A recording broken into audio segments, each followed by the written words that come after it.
आज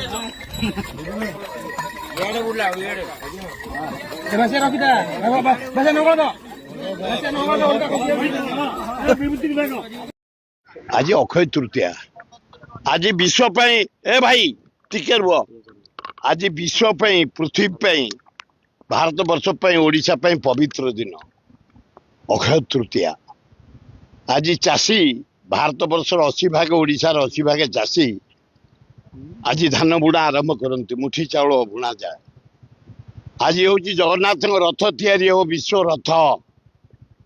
आज हूँ पवित्र जयदेव जो कवि थिले तांको जयंती। आज देवादेवी माने नौका विहार करेंगे सबू पोखरी रे नरेंद्र पोखरी बिंदु सागर रे शिव पार्वती लक्ष्मी गणेश कार्तिक नौका विहार करेंगे पवित्र दिन आज।